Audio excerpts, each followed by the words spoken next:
A junkyard is a place where people keep, buy, or sell junk, wrecked, and broken cars. Machines, appliances, or other scrap materials like metal, batteries, rubber. This can include businesses that sell used car parts. Junkyards are not allowed in residential areas where people live.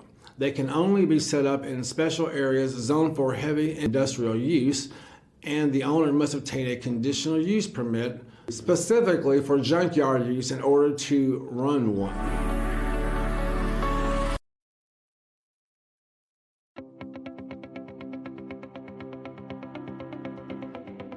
Hi, I'm Kayla with Louisville Water, and this is Made with Pure Tap, a special segment where we're highlighting some amazing local businesses that use water to make their products. Here in Louisville, we're proud of our water. Louisville Pure Tap is an anchor for the small business community and an important ingredient in some delicious products. Today, we're here at Elixir Kombucha. Let's go talk to Corey and learn more about how this local business is using Louisville Pure Tap. Hey, I'm Corey Wood, co-founder of Elixir Kombucha. Danielle, my wife, and I launched Elixir in 2016. We make a bubbly probiotic beverage here in the Portland neighborhood of Louisville. We became fascinated with gut health and its impact on overall health, and kombucha is like the ultimate gut health beverage. So kombucha it starts as a batch of sweet tea. So we have loose leaf organic tea and organic cane sugar. We brew that, and after we chill the tea, we introduce a live culture called a SCOBY, and that's what makes kombucha special. So this SCOBY ferments the tea, and it turns it into a bubbly, probiotic, organic acid-rich product that's great for gut health. And making great kombucha starts with having a great source of water. So we are lucky to be in the city with the nation's best water, Louisville Pure Tap. Today we're brewing tea and we're canning our award-winning grapefruit, hibiscus, and orange peel kombucha. You can find Elixir at over 200 retailers across Kentucky, Southern Indiana, and Cincinnati. And we also ship nationwide through our website, elixirkombucha.com. Thanks, Corey, for that amazing behind-the-scenes look and for using Louisville Pure Tap. We're proud to give Elixir Kombucha the Made with Pure Tap seal of approval. Cheers.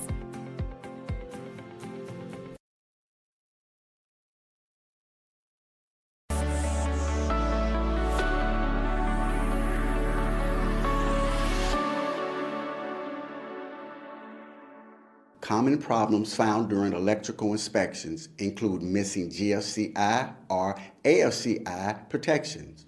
These are special outlets and breakers that help prevent shocks and fires. GFCIs are usually needed in places like kitchens, bathrooms, and outdoor areas, while AFCI helps catch dangerous sparks and is often required in bedrooms and living areas. Inspectors also check for open junction boxes where wires connect. If the box is left uncovered, it can expose live wires, which is unsafe and could cause a fire. Finally, using wires that are too small for the amount of electricity they carry is dangerous, or when too many devices are plugged into one circuit, can trip breakers or damage equipment.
Metro TV, we will start in 30 seconds.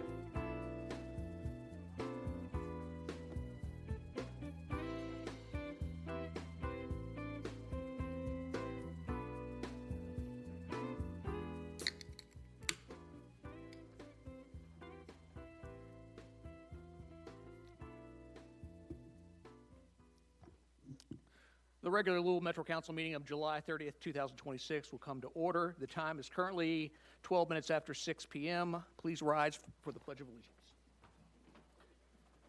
I pledge allegiance to the flag of the United States of America, to the republic for which it stands, one nation, under God, indivisible, with liberty and justice for all. This meeting is being held pursuant to KRS 61.826 and Council Rule 5A. Madam Clerk, please call the roll.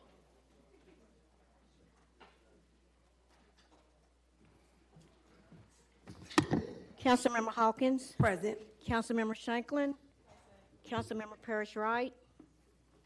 Councilmember Herndon. Present. Councilmember Herndon. Present. Councilmember Purvis. Present. Councilmember Leninger. Present. Councilmember McCraney. Here. Councilmember Rita Weber. Here. Councilmember Owen. Here. Councilmember Raymond. Here. Councilmember Kramer. Here.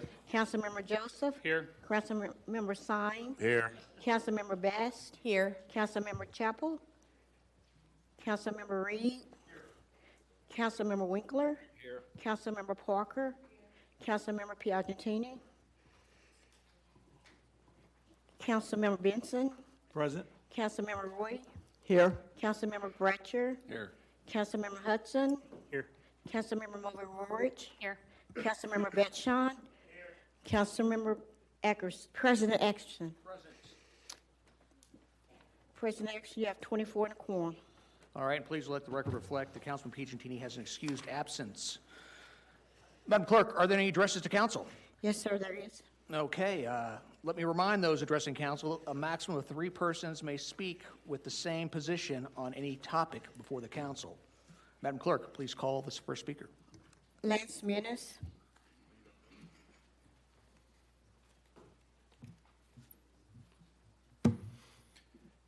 Good evening. Thank you for allowing me to speak to you tonight. My name is Lance Minnis. I'm a licensed massage therapist. Due to the amended ordinance passed last November by this body, I've closed my Louisville practice. I'm not the only one. I know of at least 3 others who've shut down entirely or moved out of Jefferson County. Some people have expressed disbelief that the ordinance would cause businesses to close. Well, here I am. I'm not here to talk about money. I'm here to tell you why I can no longer offer my services in Jefferson County because of the ordinance.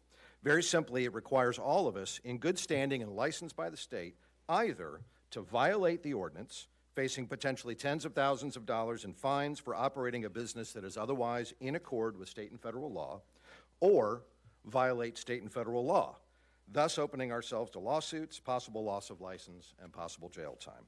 This choice is a circle that just can't be squared. The ordinance requires us to violate HIPAA, the Federal Health Information Privacy Law. It's not just my opinion, it's also the opinion of consulted legal counsel.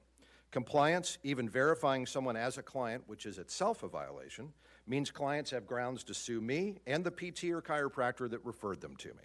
This is a hazard that I cannot subject my business to. Same with cameras. How on earth can I defend my business to outraged parents of the minors in my building going to their therapy appointments next door? I can't. It's a clear violation to film minors in healthcare contexts, and egregious in the extreme to then give that footage to any peace officer who asks for it. The ordinance requires us to violate Kentucky statute. It's built into the law that established our profession that our first duty is confidentiality of client identity. By offering client identity to, again, any peace officer, I'm violating state law in the name of complying with city ordinance, and we all know that state law trumps local ordinance. Full enactment of this ordinance will not only squelch my industry and my business, but will have adverse consequences to other healthcare providers who will no longer refer to us. I've worked with Olympic athletes in my practice, and they will absolutely not consent to have their identity and health status violated. This ordinance also makes us all less safe. Those who are trafficked in my industry are the practitioners, not the clients. We know that police across the nation are using surveillance schemes to stalk and harass women, even across state lines. The massage industry is 80% female, requiring us to keep our doors unlocked, requiring us to allow anyone in who claims to be a peace officer, sets up the very situation this ordinance is supposed to prevent: harassment and abuse of clients and practitioners. I can't allow my sanctuary to become such an unsafe space. Lastly, I believe these issues open the city to extraordinary liability from persons who have been surveilled or had their data collected. I urge you all to repeal this amended ordinance, revert to the previous one, which exempts LMTs, and then let our industry assist you in moving forward on crafting better legislation that does what you want and what we all want. Thank you very much. Bruce Cohen.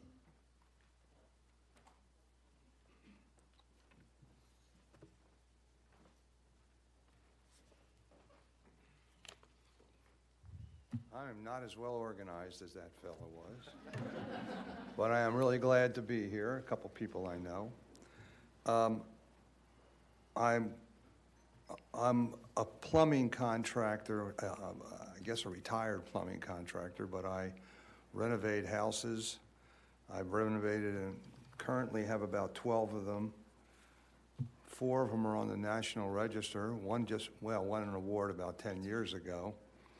And I know you guys talk about helping us develop these properties, but man, I have lots of problems. One was zoning, which I just got completed. It was a commercial building on 7th Street and took 8 months to get it rezoned and $8,000. Never was a residential house, was always a business. And if it was on the other side of the street, TNZD, it would have been rubber stamped. In 1926, it was a commercial building. It never has been a residential building. Done. No. So that impedes development, people like me from developing that. So that same piece of property, which I'm going to make an art gallery. It's not, commercial, but not heavy duty. So I renovated the building, that's fine and dandy, and then we called the water company and said, let's turn on the water. And they said, oh no, we disconnected the water. And I said, well, reconnect it. I'm a licensed plumber. Oh no, we removed it.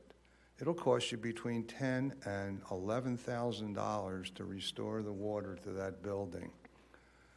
To me, that is unconscionable. There is no reason to take an existing water line out of the street where there's an existing building that's been there for over 100 years and then say, okay, we're going to for just $10,000 to $11,000, we can get you no more than $11,000. I did talk to the water company thereafter, and they relented and said, oh, we'll just make it $5,000. I said, listen, I'll save some time for you. I'll be on Thursday the 30th. I'll be speaking before the council. You can give them your side of the story. That's not about me as much as about everybody else who's out there, who has property, who want to restore or fix, and they're cutting off water. They're doing all kinds of things that prevent us from doing this. And without reason. There are other things that have happened. I bought a piece of property, and I just got a water bill where it's vacant for 9,000 gallons of water. I live across the street. That bill was $216. Mine was auto pay for $92. Identical houses right across the street. All right, well, you know, there just needs to be a little oversight on some of this stuff. That's what I'm looking for. I'm looking for somebody I'm going to be the canary of the Commonwealth. So you'll see me here again as these things develop. Thank you all. Jennifer Coyle.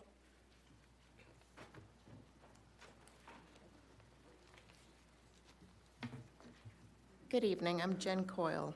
I'm a licensed massage therapist, certified lymphedema therapist, and oncology massage specialist. I live in Councilman Reed's district, and my practice is in Councilman Leninger's district. I was the 5th business to receive a facility license under this ordinance. Human trafficking did not infiltrate our city overnight. It moved in boldly and took root because our professional boards, city government, law enforcement, and citizens looked the other way while it was happening. Men became emboldened to believe that they could pay for sex without considering that the woman on the other side of that transaction might be there against her will. Paying for her created a sense of entitlement to her.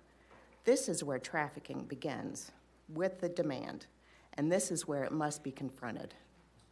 Open records show that Jefferson County has an estimated 375 massage businesses. The city has identified 35 known illicit operations. Since this ordinance took effect, only 175 applications have been received. Health and Wellness has just 2 inspectors for massage facilities.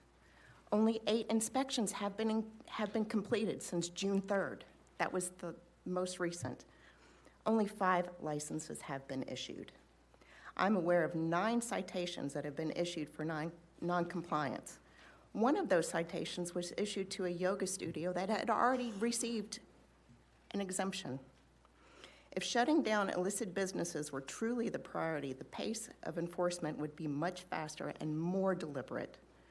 Kentucky already provides criminal tools to investigate and prosecute prostitution, promoting prostitution, and human trafficking. These laws are enforceable today without this ordinance. This ordinance should not be the city's primary anti-trafficking strategy.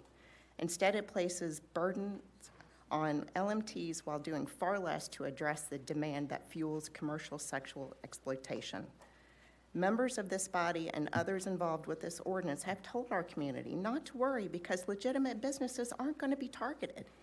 But the ordinance says otherwise. Warrantless searches, mandatory camera surveillance, and registration with ABZ as though we're liquor stores instead of health and wellness providers. I have recently heard from another therapist who has lost an affordable office lease because of this ordinance and can't find a comparable location. Others have simply left Jefferson County. Nearly 70% of trafficking victims are exploited within the private economy, from hotels to domestic cleaning services. industries this ordinance doesn't even touch. Instead, it disproportionately burdens LMTs because we are primary small business owners without the capital or political influence to push back. We are the low-hanging fruit. We are not opposed to this amendment, or this ordinance, but we would like a more fair amendment. Thank you. Mary E. Kreider.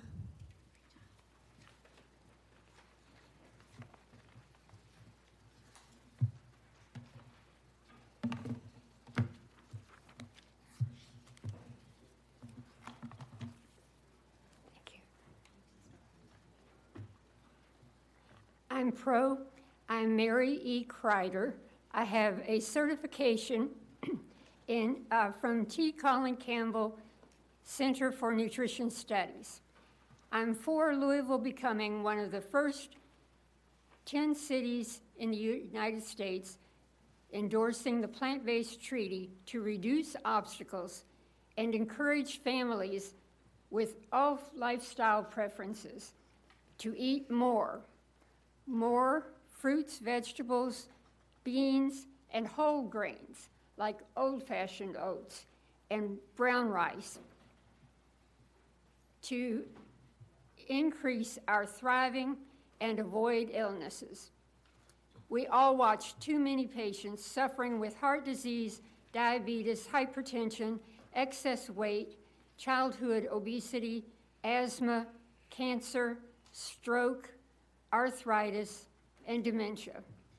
Too many friends and loved ones declining and dying prematurely.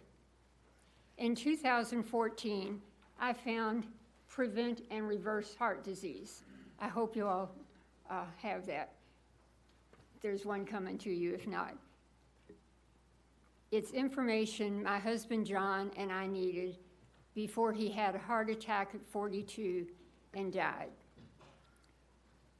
Gratefully, for 12 years, I have stayed remarkably healthy with exceptional lab results and freedom from pain, even from arthritis and headaches. Dr. Michael Greger wrote, "How Not to Die Prematurely." As he predicts, I've found that greatly increasing my improved nutrition has helped me to overrule my family's genes for both heart disease and diabetes. And the more we eat, the more weight we lose.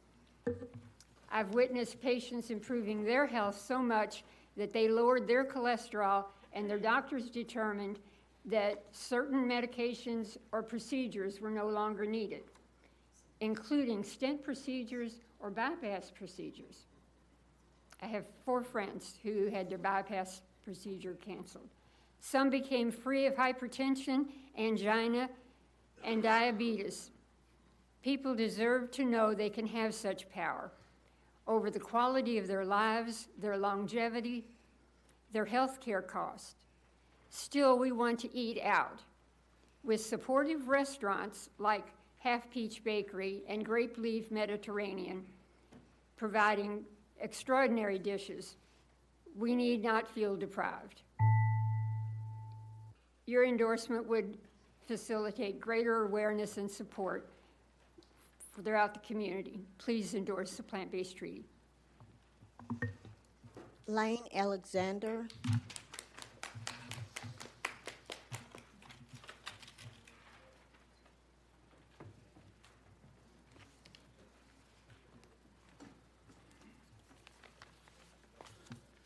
Good evening, all. My name is Lane Alexander. I'm a licensed massage therapist, and I'm opposed to the ordinance for a few things I'm going to talk about here very briefly.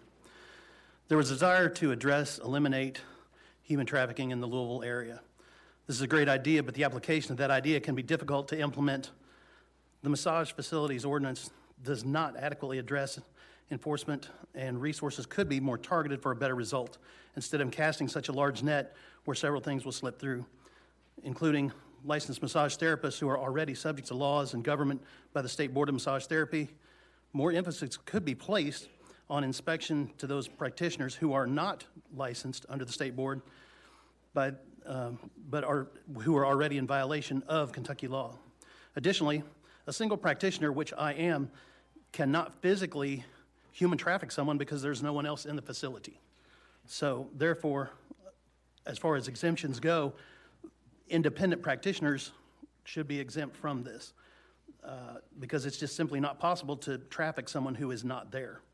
Implementation versus theory is always the challenge to accomplishing societal goals. However, this ordinance could be better served by allowing licensed massage therapists under the state board to be exempt from this ordinance as to dedicate and pool limited resources and efforts to a demographic already not in compliance with the state law under the Kentucky Board of Massage Therapy.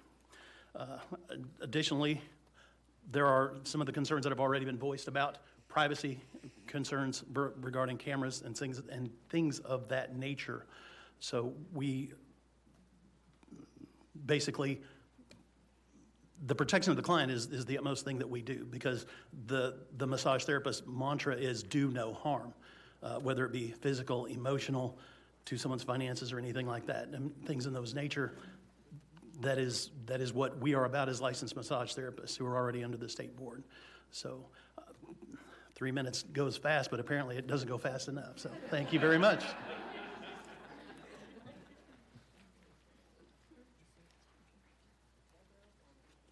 Thank you. Connie Marshall.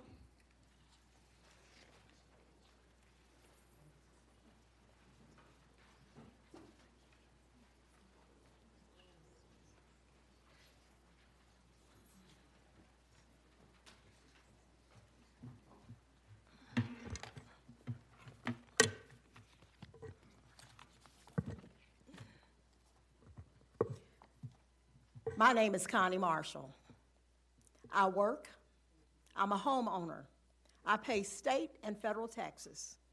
My website is justiceforallcitizens.com.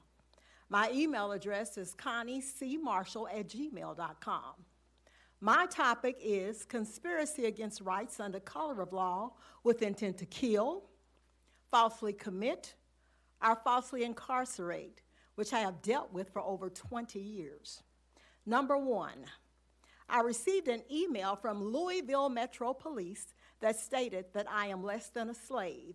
I am a TI. A TI is a targeted individual.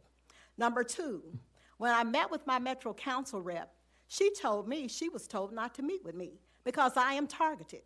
She stated she chose to meet with me because she's targeted too, but not like I am.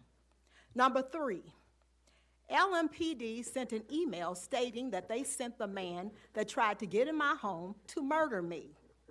When I met with Samantha Rose, who works for the United States Department of Justice, and showed her his picture, she stated, I know him, he's FBI. Number four, I received a telephone call that stated, it was a white man, said I need a rep for my brain control devices. All this is on my website, justiceforallcitizens.com. Number five, the Department of Criminal Investigation in Frankfurt, I believe, Mr. Wolf stated, I know about your dealings with the LMPD, and we are not going to get involved in it, and if you call here one more time, I cut him off before he can continue to threaten me. I contacted the mayor's office to make an appointment, and Pat Miller or Pam Miller stated, you can't meet with him because you met with David James, and he has a big foul on you.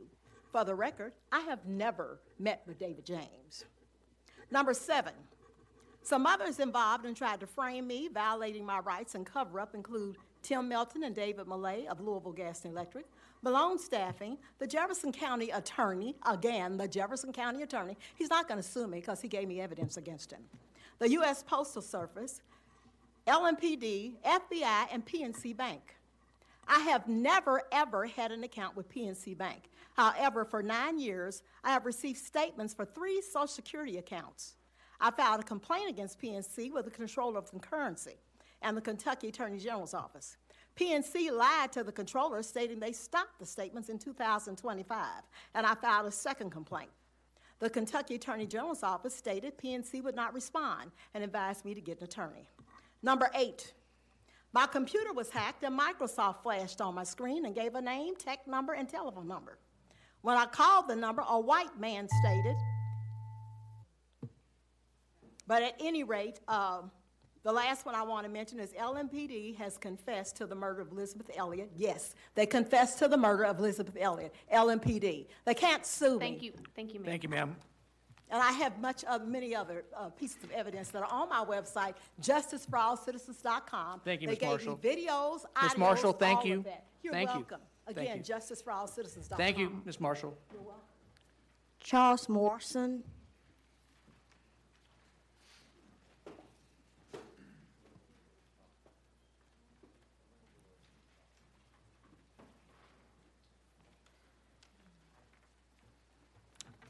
Hello, thank you for letting me speak tonight. My name's Chuck Morrison, born and raised in Louisville, Kentucky, retired Navy, retired Federal Aviation Administration. I'm here to ask you to support, once again, like Mary, to sign a plant-based treaty. Just my own personal story. About 10 years ago, like many of us as we get older, we can't do the same exercise we used to do. And if we eat, we slowly eat the same way we slowly start gaining weight. So I looked for different ways, and I found plant-based options, and I found a support group here, and I started it, and it's really helped my health personally, but more importantly, I was able to meet many people here in Louisville who had heart issues, diabetes, cancer, that all came off their medications, amazingly, by changing their diet drastically to a plant-based diet and oil-free, which is very important for heart issues. And I believe that this plant-based treaty is the first step for Louisville to be more proactive, to support the community, to allow people to have more options to eat more healthy. So my personal experience with the group, people here in Louisville, and it just so happens today's Arnold Schwarzenegger, the former governor of California, is 79 years old today. Many of you might know he was a bodybuilder, ate all meat, and he had major heart issues and has had a couple major surgeries, and now he's in the movie Game Changers. He wholly supports a plant-based diet for health also. As I traveled around many times, there's just other communities that are much further ahead than Louisville for supporting their community, because the biggest challenge is when you decide to make this change for your health is to be able to still go out to restaurants with your family and friends and socialize, because many of us, when we started this, we had to completely stop eating at all restaurants and only eat inside what we cooked.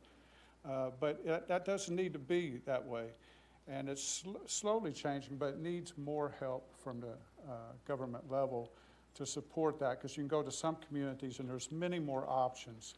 I was even in Oaxaca, Mexico, and I was amazed there's 2 or 3 restaurants with incredibly good food that was all plant-based, oil-free, and totally healthy. And the key is this saves people's lives. These are real people here in our own community that their lives have been saved. They've come off all their medications, and they've totally changed it. So I ask you to support the plant-based treaty and take a step towards supporting community. Thank you for your time. Nicholas King.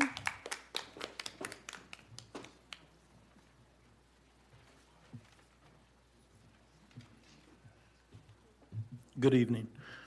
I realize time is limited and valuable, and that's the reason I'm here speaking, because I know how it feels when it is devalued. I've been an employee of Louisville Metro Parks and Recreation for almost 22 years. We worked hard to get a new contract, and it was great for most of my coworkers because our wages had been stagnant for so long. But sadly, I slipped through the cracks. When it went into effect about 6 to 8 months ago, instead of being put into the wage scale as a topped-out senior employee with more than 2 decades of experience and service, I was entered as a 6-year employee and given the corresponding wage and retro pay of someone that's only been with Parks for 6 years, even after I was assured verbally during negotiations that anyone with as many years of uninterrupted service as I had would surely be at the top of the wage scale. When I saw my first biweekly check and retro pay under the new contract, that was not true. So I started asking questions to see what happened. The way this occurred was I worked in the golf division my first 15 years as a park worker 2, then a golf worker, which is just a park worker 2 with a pesticide license. Currently, most of the workers in golf today are park worker 2s. I could be forcibly transferred back tomorrow and be expected to perform the same duties I have for the last 21 years in both divisions. During the last admin, when some metro departments were shut down like YDS, I moved over to the maintenance side, doing essentially the same work I've been doing in golf. But that's the excuse that was used to pay me differently than everyone else. The positions are so similar that I could show you the job description of a park worker 2 in maintenance and a golf worker in golf, and you wouldn't know which job title you were looking at. A coworker even asked me if they had warned me this could happen before I moved, and I told them no, because this wage scale simply didn't exist at that time, so it would be impossible to foresee. I followed the chain of command and grieved it, and even asked for an MOU or one-time position adjustment to grandfather me in, which has been done for other situations that needed correction in the past, but I was denied at every step for some reason. It's resulted in me being paid dollars on the hour less than other employees with significantly less seniority and experience. It's not right, it's not fair, and I feel it should be corrected to reflect that can compensate me properly for my total years of service and work that I've been responsible for throughout the course of my employment with Louisville Metro. As it is, they ignore more than 3/4 of my career, as if it didn't even happen. It's costing me a few $100s each month and negatively affecting me and my family's life, and will continue to do so even into my retirement years unless we can correct it now. That said, I appreciate and value the time that you've given me to speak tonight, and I've prepared an info pack for each of you with the finer details of my situation, and hope that we can work together with you, Metro Parks, and my union to get this resolved as soon as possible. Thank you. Deborah O'Gorman.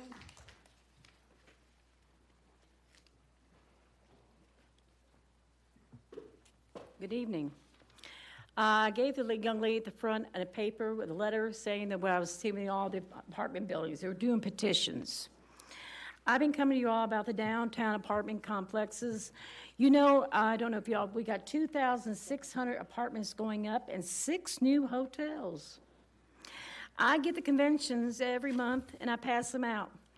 This is the month of July. We had 389,000 people here. This month, we got the Kentucky Derby, about 800,000 people there.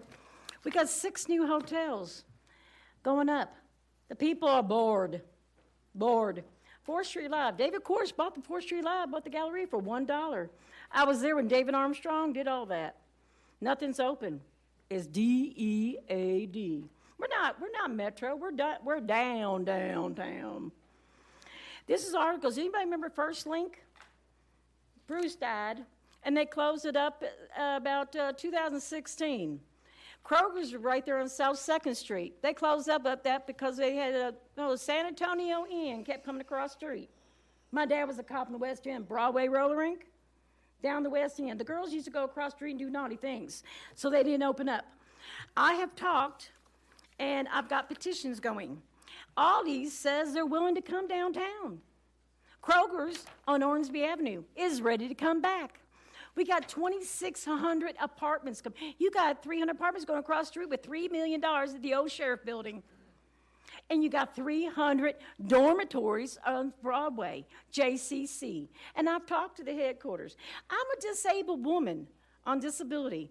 I run a nonprofit, 29 years. I've gotten 2 laws passed in Kentucky. Downtown Louisville isn't growing rapidly, so why doesn't it have a grocery store from 2019? Now, Tark Bus did not get the money. Barry Barker is up in heaven yelling. Armstrong up in heaven. Mayor Sloan, when he was the mayor, we had selling the houses $15,000. My daddy bought 4 of them on Garvin Place. And that's what we need to do in Louisville. McCrory's, let's auction it off and make it a store. These people are sending letters to WDRB. We're tired of coming to Louisville. They can't keep going to get a baseball bat. They're bored. That money goes to Frankfurt and comes back. And it pays people's checks and pays this and pays that. We need Metro alive. We're not alive. We're DEAD. Now, I've got petitions going over everywhere. The Omni was supposed to open a grocery store there, and it says here they decided not to. It's an article. I didn't write it. These are Center for Help. Downtown Louisville, growing rapidly, so why doesn't it have a store? Kroger's did not sign a new lease on 2nd Street. This is history. Let's do something together. I've got the connections. Have a good day. Lisa Trustee.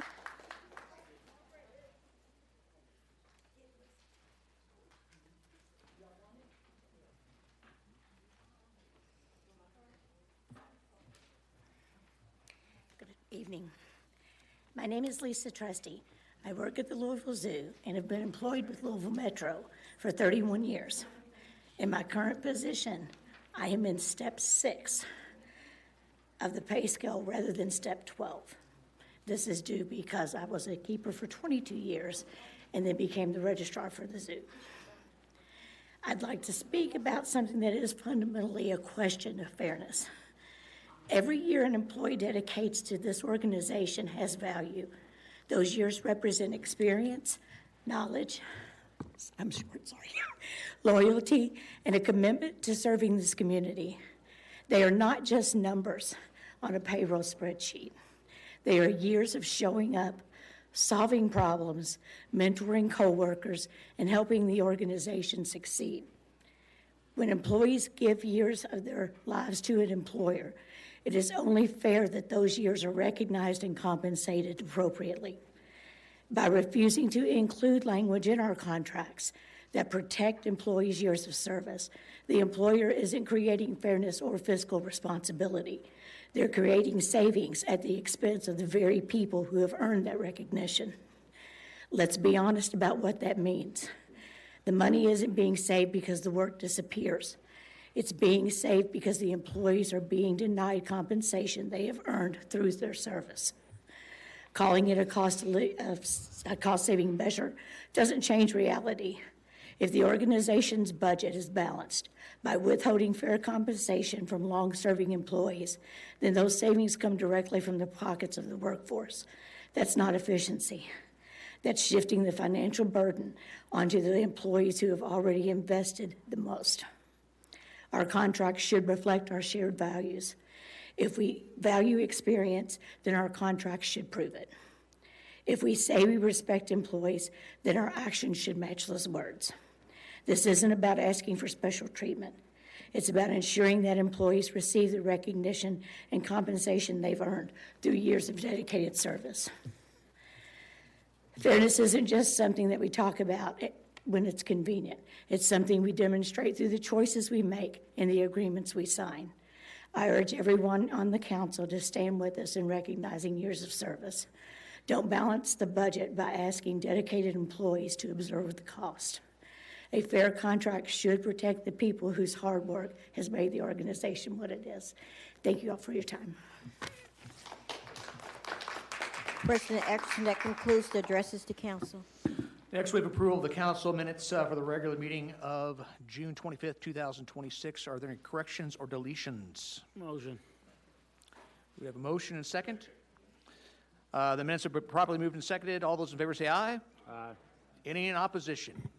Hearing no opposition, the minutes are approved as written.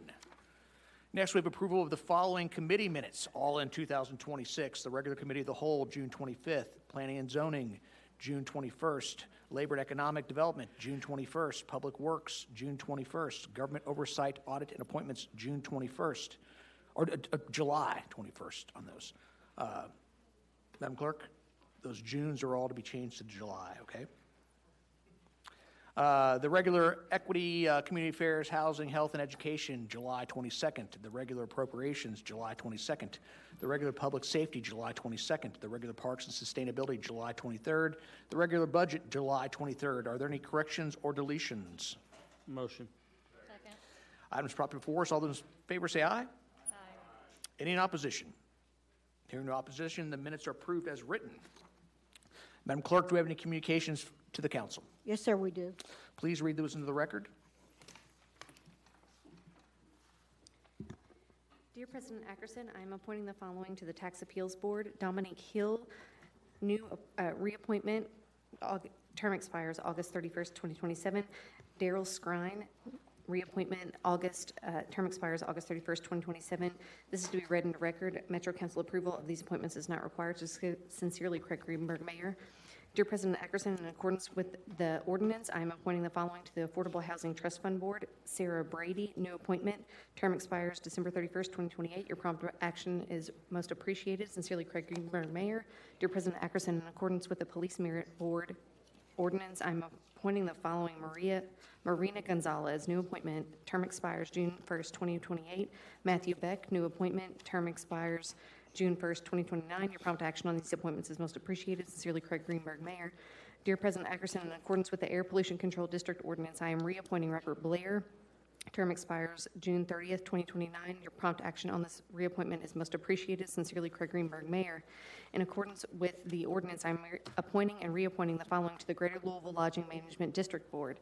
David Green, new appointment. Term expires May 1st, 2027. Jamie Camposano, reappointment. Term expires May 1st, 2029. Leslie Schaefer, reappointment. Term expires May 1st, 2029. Andrew Blyden, reappointment, term expires May 1st, 2029. Your prompt action on these appointments and reappointments is most appreciated. Sincerely, Craig Greenberg, Mayor. Dear President Ackerson, in accordance with the Board of Zoning Adjustment Ordinance, I am reappointing the following: Sharon Bond, term expires June 30th, 2029. Marilyn Lewis, term expires June 30th, 2029. Your prompt action on these reappointments is most appreciated. Sincerely, Craig Greenberg, Mayor. Dear President Ackerson, in accordance with the Waste Management District 109 ordinance, I am reappointing the following: Brian Funk, term expires June 22nd, 2028. Kevin Gibson, term expires June 22nd, 2028. Your prompt action on these reappointments is most appreciated. Sincerely, Craig Greenberg, Mayor. Dear President Ackerson, in accordance with the Riverport Authority Board ordinance, I am appointing the following: Natarika Thibodeau, new appointment, term expires July 31st, 2027. Your prompt action on this appointment is most appreciated. Sincerely, Craig Greenberg, Mayor. Dear President Ackerson, in accordance with the Anti-Displacement Commission ordinance, I am reappointing the following: Michelle Gardner, term expires June 20th, 2029. Terrence Elliott, term expires June 26th, 2029. Your prompt action on these reappointments is most appreciated. Sincerely, Craig Greenberg, Mayor. Read in full. Those appointments needing council approval be forwarded to the Government Oversight and Audits Committee. The next order of business will be the consent calendar. The consent calendar comprises items 22 through 32. Are there any corrections or deletions? Madam Clerk, a second reading of those items.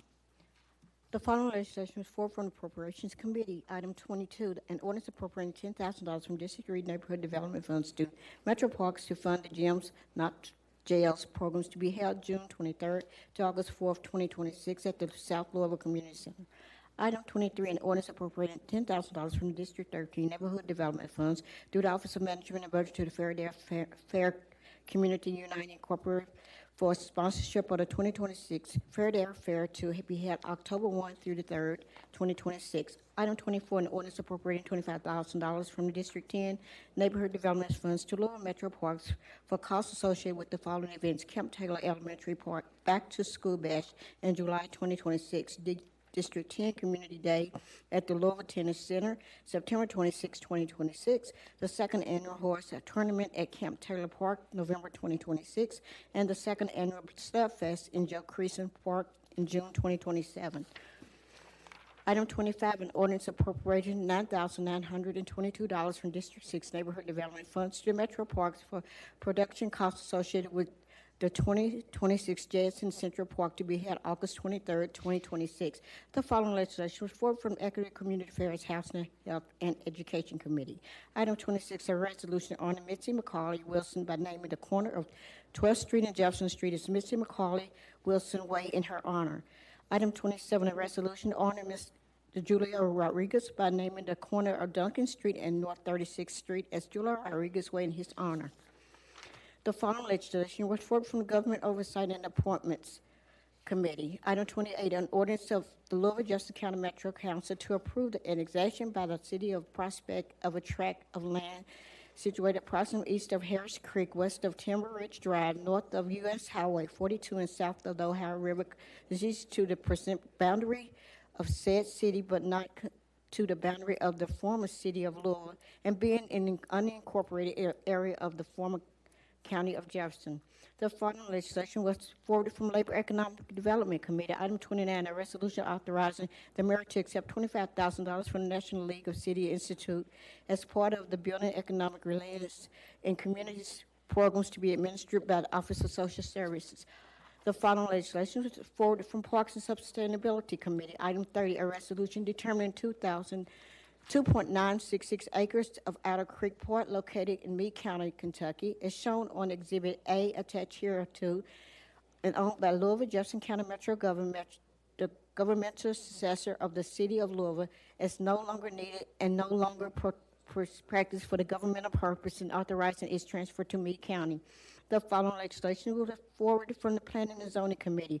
Item 31, a resolution nominating a portion of Chamberlain Lane, which runs from I-71 to Mint Springs Branch Road, to be designated as a scientific order and requesting that the Plan Commission to review such nomination.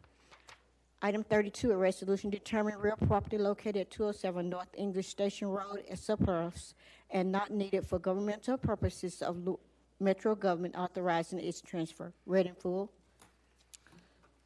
All right, can we get a motion and a second? All right, the consent calendar has been properly moved and seconded. Madam Clerk, open the roll call.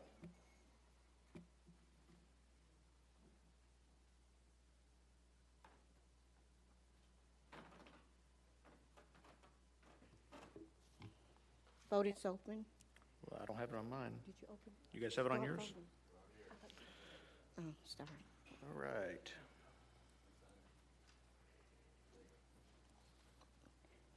Councilmember Leninger, Yes. Councilmember Parrish Wright, Yes.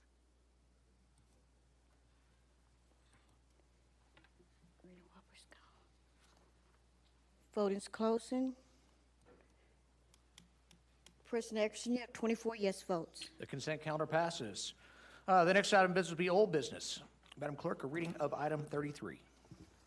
Item 33, an ordinance relating to the zone of properties located at 603 and 603R Mount Holly Road, containing approximately 7.9 acres and being in Louisville Metro, case number 26 zone 0035. Read in full. Items brought before us, Councilman Owen, this came out of your committee. You've got the floor, sir. Thank you, President Ackerson. This is an ordinance changing the zoning from R4 to R5 on Mount Holly Road. It's 7.9 acres. There are a couple of structures there that will be demolished, and then it will be subdivided into about 40 parcels. The developer of this is Habitat for Humanity. It will be single-family houses, if I'm remembering correctly, and it is in District 13, so Councilman Syme might want to weigh in on this one. Councilman Syme. Thank you, Mr. President, and thank you, Chair Owen. As Chair Owen said, we're going to get 40 single-family homes for people to be able to purchase and have generational wealth, finally. It's not an apartment building, and that I am happy about. So I thank you, and I ask for your support. All right, let me see.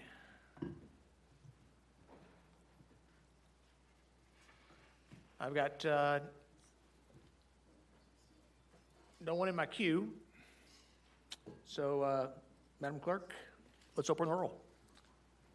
Vote is open. Councilmember Leninger, Yes. Councilmember Parrish Wright, Yes. Councilmember Herndon,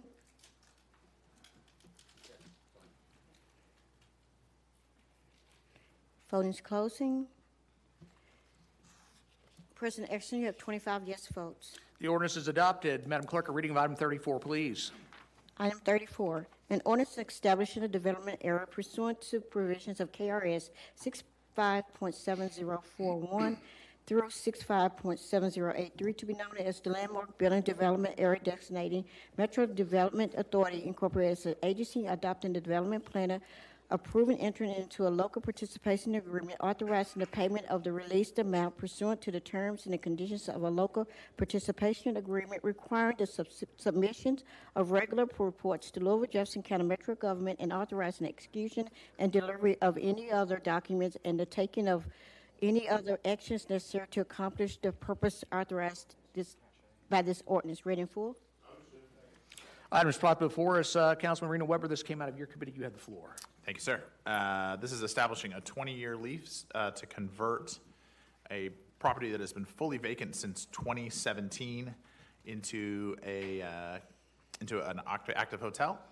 It's $74 million being invested by the private investor. It's in Councilman Herndon's district. Do you want to speak to this at all? Yeah, briefly. Thank you, Mr. Chairman, and Mr. President. Yeah, this is the landmark building that you may recognize, built in 1850-something, I believe. It's a beautiful building. It is the one final missing tooth in that area, located exactly between the current Big Marriott, the Omni, the JW Marriott proposed at Fourth, and it's in between those. It will fill in that space and reconfigure a beautiful old historic building, the original post office, and I ask for your support.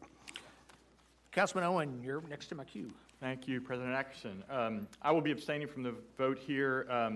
The TIF resolution was in part organized by colleagues of mine at One Louisville, work in a completely different part of One Louisville than I do, but just out of an abundance of caution, I figured I should probably abstain from this vote. Thank you. All right, seeing no one else in my queue, this is... Mr. President, I would like to speak to this item. Go ahead. Yes, this is before us on old business because I was a no vote in committee. I will be a no vote again tonight. The fact of the matter is that we are always told every time that we have development downtown that it just does not pencil without public support for private enterprise. And I can't blame any of the developers when they say that their projects do not pencil without us assigning our tax dollars to their projects, because we give their tax dollars every time they say it. They would be fools not to tell us that they need the money, and because we're going to give it. I am once again disappointed that we are going to be giving away our tax base for hotel development rather than housing. This does not meet the needs of our city, in my opinion. It does not meet the needs for us with our assigning of our tax valuation back to a private entity, and so I will be voting it. See no one else in my queue. This is an ordinance that requires a roll call vote. Madam Clerk, open the roll. Voting is open.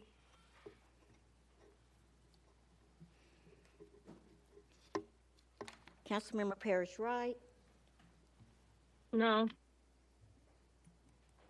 Councilmember Leninger. No. Councilmember Owen. Okay, I see it. Councilmember Best. No problem. Councilmember Bretcher. Vote is closing. President Erickson, you have 21 yes votes, 2 no, and 1 abstention. The ordinance is adopted. Madam Clerk, a reading of item 35. Item 35, a resolution approving the granting of the local assistance for RC Below Incorporated and subsequent assignees or approved affiliates thereof pursuant to KRS Chapter 154, Subchapter 32. Read in full. Items brought before us, Councilman Reno Weber, this came out of your committee. You have the floor. It did. This is council approval in support of state KBI incentives to a great corporate local citizen, RC Bigelow. They make tea, and they are in Councilman Kramer's district, so I'm going to slowly tee him up to speak to his support of this. Thank you. So this came out of committee, I believe, with full support. Bigelow tea, many of us have probably drank it, not even necessarily realizing we were drinking it. A lot of restaurants in town have contracts with them. They have been processing tea in the industrial park for a bunch of years now. They are at a position that it's time for them to grow, and they were trying to figure out if they wanted to grow here or at one of their other locations. They really like the way things are going here. They reached out to the state, got some inducements, and the city of Louisville is participating in that. So it's a great business. They're adding employees. Someone asked in committee the other day, what the average salary was on the line, and I can't remember what the answer was, like $21 or $23 an hour. So these are not low-paying jobs. This is a company that has a strong record of being a good corporate citizen, and this is an opportunity for us to get them to grow here. Those of us who understand business, and I'm on the limited side of understanding business. A lot of you all understand it better than I do. But when you look at business, it's always better to grow a business that's already here than it is to try and reach out and grab a new one, because that's always more difficult. So keeping Bigelow here, having them grow here, especially with the kind of business that it is, the good corporate partners that they are, just makes a lot of sense. So that's a lot to say. Please support this resolution. I've got no one in my queue. Councilman Owen. Thank you, President Atkinson. I think this was unanimous coming out of committee, and I asked it to be moved from consent to old business so I could abstain on this one as well. These incentives were, again, worked on by some of my colleagues at One Louisville, and thought I should abstain just out of abundance of caution. Thank you. Understood. No one else in my queue. This is a resolution that would normally require a voice vote, however, with the need for the abstention. Madam Clerk, open the roll.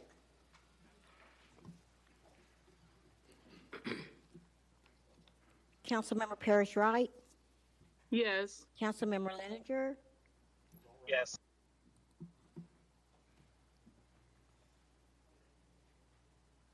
Voting is closing. President Nixon, you have 24 yes votes, 1 abstention. The resolution is adopted.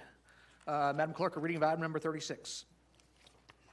Item 36, an ordinance authorizing Louisville Metro government to renew the gas franchise with Louisville Gas and Electric Company and sign a gas franchise agreement. Read in full. Item is brought before us. Councilman Hudson, this came out of your committee. You've got the floor, sir. Thank you, Mr. President. Yeah, this is a complicated issue that I want to thank the County Attorney's Office for breaking down to a 5th grade level so that I could understand it, and I will try to explain it as such. Kentucky Constitution requires public utilities to obtain a consent from the city before they can use the city rights-of-way, and authorizes the city to issue a franchise to those public utilities. And this is a 5-year renewal of the current franchise. It's a 20-year franchise, renewable every 5 years. It is for LG&E Gas and Louisville Metro to have a franchise agreement. The city does not exercise their right to charge that and recover that franchise fee, and that is the plan going forward. It came to old business because there were some present votes coming out of committee. I would encourage your support for this. Thank you. Councilman Owen, you're first in my queue. Yeah, I just had a quick question, and I'll direct it to you, but maybe the county attorney. My understanding is if we did charge a fee, that it would be paid by the customers and not by the company itself. And I guess in some ways, they would pass it through to us anyway. But can you talk about that as to whether there's a statutory element there that requires how that would be paid if we decided to charge it? I'll defer to the county attorney. Yes. So under Kentucky law, a gas utility that's regulated by the Public Service Commission is entitled to recover any and all reasonable and prudent costs that goes into the delivery of service of gas to customers. So a franchise fee would be considered a reasonable and prudent fee for the delivery of gas to customers. So LG&E, as with any other gas utility companies that are regulated by the PSC, are entitled to recover that cost through a line item on customers' bills. Within Louisville Metro, because it's very unique in that it has 83 home rule incorporated suburban cities, the Public Service Commission in 2016 in a litigation involving Louisville Metro and LG&E Gas ruled that a gas utility like LG&E Gas could only recover those franchise fees from the urban service district and unincorporated areas within Louisville Metro's jurisdiction. So the incorporated suburban cities would not be, those customers that reside, those LG&E gas customers that reside in the suburban cities would not see that line item. Should Louisville Metro impose the recovery of those fees? And Mr. County Attorney, you need to state your name for the record also. I apologize. My name is Quan Nguyen with the County Attorney's Office. Councilor Kramer. Thank you, Mr. President. It was a very odd decision. We had much discussion about the fact that LG&E is operating in our rights of way, which we have every reason and right to be able to charge a fee for. The debate that made its way to the Public Service Commission and the Public Service Commission's ultimate decision, the debate was that we are not charging a franchise fee that the end user is benefiting from. We're saying you're in our right-of-way, regardless of where that gas is going, you're in our right-of-way. And so we have every reason to expect payment for you to be in our right-of-way, a rent, if you will.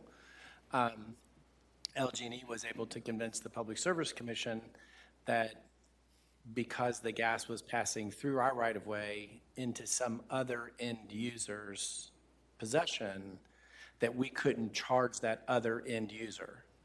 Our argument was, we don't care where the gas is going, it's going through our right-of-way. The Public Service Commission did not see it our way and said the only way to do this is to put a disclaimer at the end user, and the only end user we can impact are those within our specific jurisdiction. I wish I could give you a better, different answer. I just will tell you that this was a prolonged fight, debate, however you want to define that, and we took it all the way to the Public Service Commission where we lost. I wish there had been a different outcome, and I wouldn't be opposed to re-adjudicating it. I mean, it's 10 years later. I don't know, maybe it's a different Public Service Commission. Maybe we could get a different response. I'm not opposed to doing this tonight because it's what we did because it is the only reasonable solution. The only problem is if we do this tonight, we're locked in for however many years, which prevents us the opportunity to go back to the Public Service Commission and seek a different answer. But if we don't think we're going to get a different answer anyway, there's no reason to. Well, sorry, can I won't be here, but I think it's an interesting conversation to have again, because you're right, there will be a different Public Service Commission there is now in place, and so I thought it was a strange decision when it was explained by the county attorney, and you confirmed that it was indeed a very strange decision. So I'm not sure what the right answer is, but I think it's worth a conversation. Thanks. And just so I'm clear,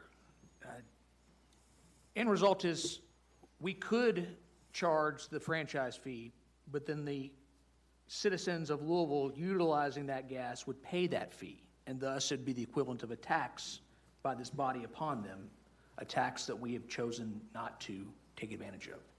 Correct or incorrect? If I may, yeah, your characterization is, I think, sufficient. The only struggle there, the reason that's problematic is you have 80-something home rule cities who all 80 of them, I can say, 16 years ago or 10 years ago when this was discussed in 2016, overwhelmingly the suburban cities all said that they had no intention of increasing the franchise. And so what would happen is those of us who live in unincorporated areas of Jefferson County or those who lived in the urban service district, we would see our rates go up and no one else would. And the gas was moving through our right-of-way. This wasn't about the end user. This was about it's in our right-of-way. And so the feeling was it was inherently unfair that those of us who live in unincorporated areas would have to pay a tax that other people didn't have to pay. And again, just trying to keep it simple for anyone out there, end result is this, is Louisville Metro could enforce this fee. Yes, sir. But it would be the equivalent of putting a tax on Some of our those committee. in the unincorporated Jefferson County and the urban service district. Metro Louisville has chosen to not implement that tax. Yes, sir. That was a decision 10 years ago. I've got no one else in my queue. This is an ordinance that requires a roll call vote. Madam Clerk, let's open Mr. the roll. President, I'd like to speak to this item. All right, Mr. Leninger, you've got it. Thank you, Mr. President. First of all, I think that we should actually hold this with a chance for us to investigate whether or not we would be able to reverse that decision at the Public Service Commission. And I also, if it comes to a vote tonight, will be voting no. I think that LG&E is a notoriously poor customer service agency for the city of Louisville. I think that we don't get good value for the service that our citizens are paying to that legal entity, which many people are confused and believe that it is somehow related to the city of Louisville, like the Louisville Water Company, because Louisville is in the name. We, of course, here on the Metro Council know that that's not the case. LG&E is a wholly owned subsidiary of a corporation headquartered in Pennsylvania, traded on Wall Street, has no relationship to the city of Louisville other than the money that is extracted from the people of Louisville. I'm a big believer in public power, something that we have a strong avenue to explore under state law. And so I will be voting no tonight if it comes to the body, but I'll go ahead and make the motion that we hold this item and see if we can get a different answer from PSC. And I don't know if anyone's going to follow that motion, but I'm making it.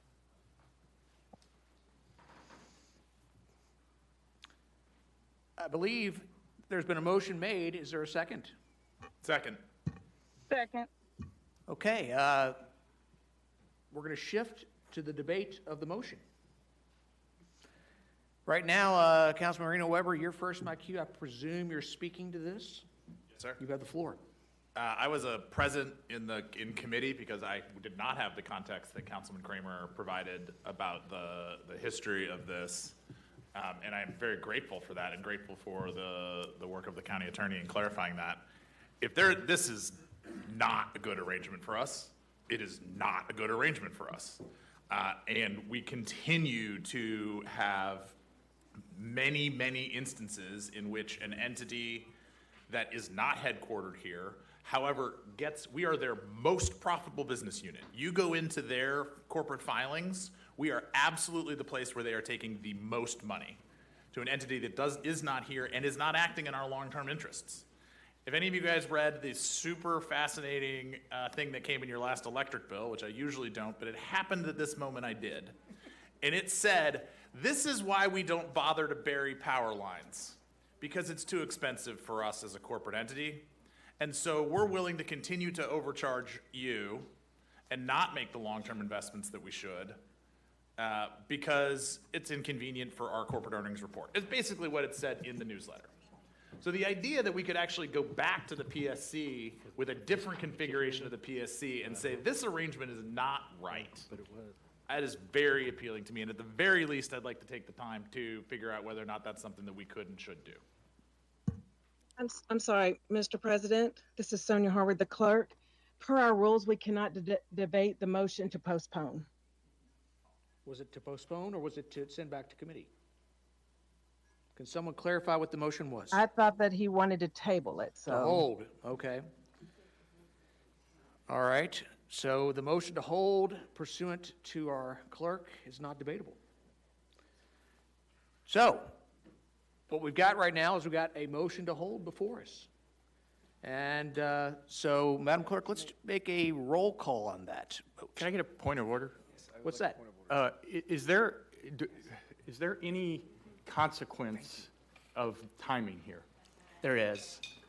The current renewal period ends end of August.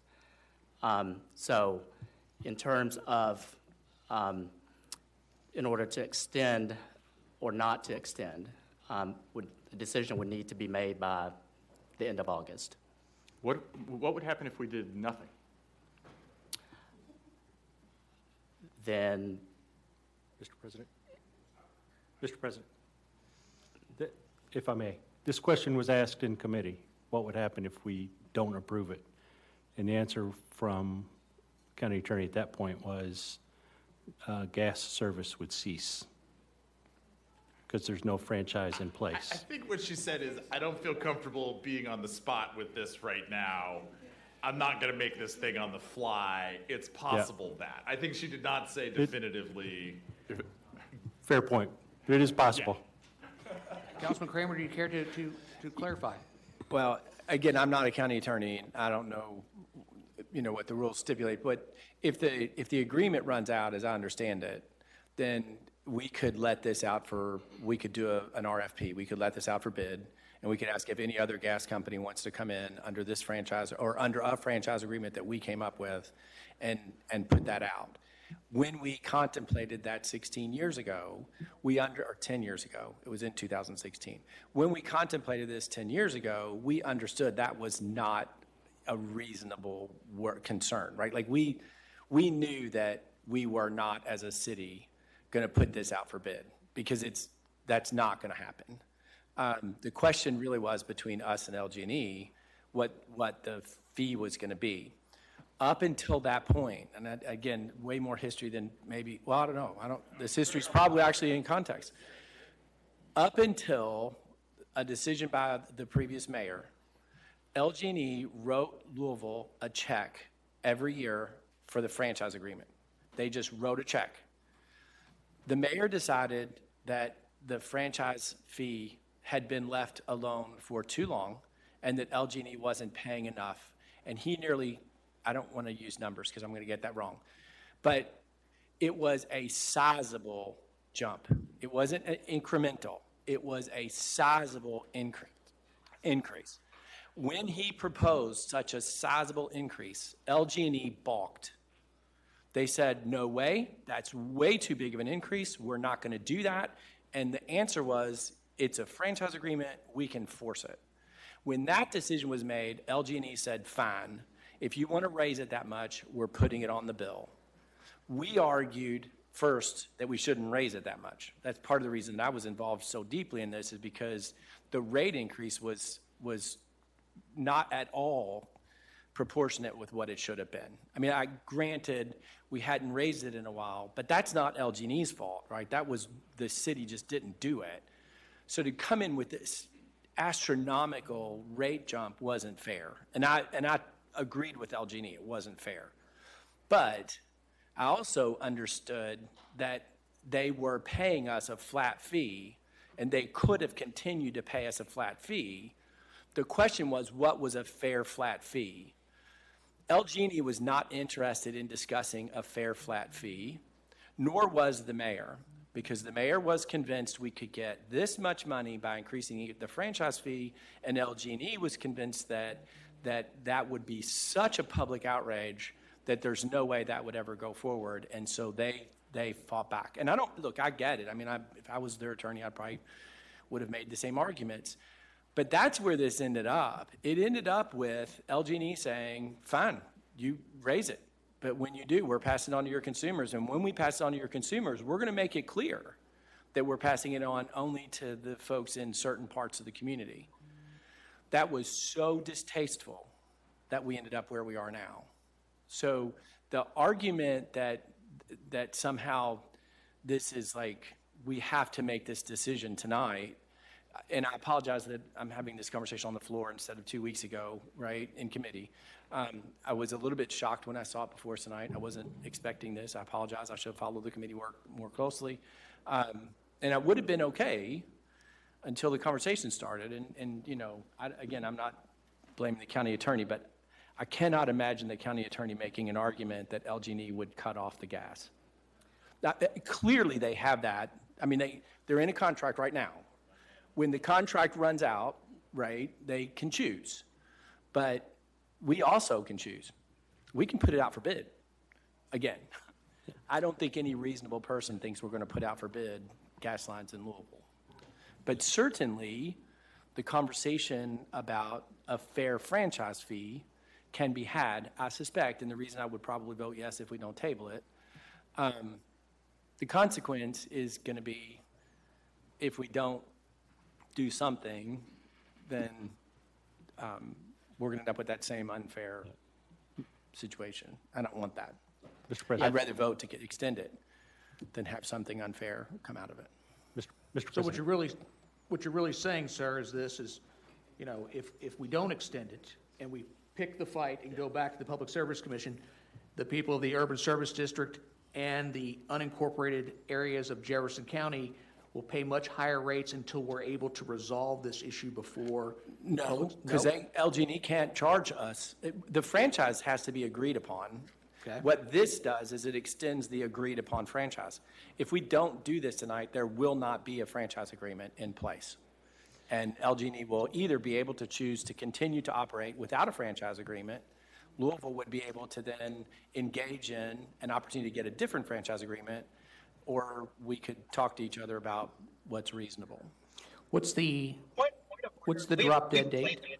Mr. President, so just to be clear, approving this tonight does not preclude us from taking a different action during that 5 years. With a 60-day notice, we can visit implementing the franchise fee. That's correct. Under the current franchise agreement, at any point in time, if Metro decides to, if it wanted to, recover that fee under the current construct of the PSC ruling, that Metro Council could do that. All it takes is 60 days notice for LG&E to reconfigure its billing system to include that as a line item on customers' bills who reside in the urban service district and the unincorporated areas. But that's not what we're asking for. But I think that's slightly different than renegotiating the franchise agreement. We could charge the fee with a 60 days notice, but that's not the same thing as renegotiating. That's not what Kevin's talking about. What he's talking about is renegotiating the whole franchise agreement. We could do the fee, and that would have that impact. But renegotiating the agreement is different and is not subject to a 60-day notice. But what's on the floor right now is a motion to postpone. That's And correct. I'm just making clear that I don't see the urgency to postpone because we still have the option with a 60-day notice. Point of clarification then. Is this not debate? We're getting ready to call the roll, sir. Thank you. Madam Clerk, we're going to call the roll on the issue of whether to hold this. Is that correct? Postpone it?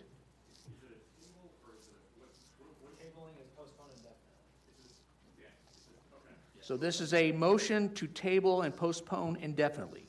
A yes vote will table and postpone this. A no vote will keep this on the floor and moving. Madam Clerk, open the roll.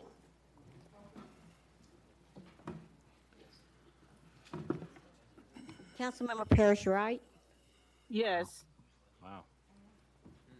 Councilmember Leninger, Yes.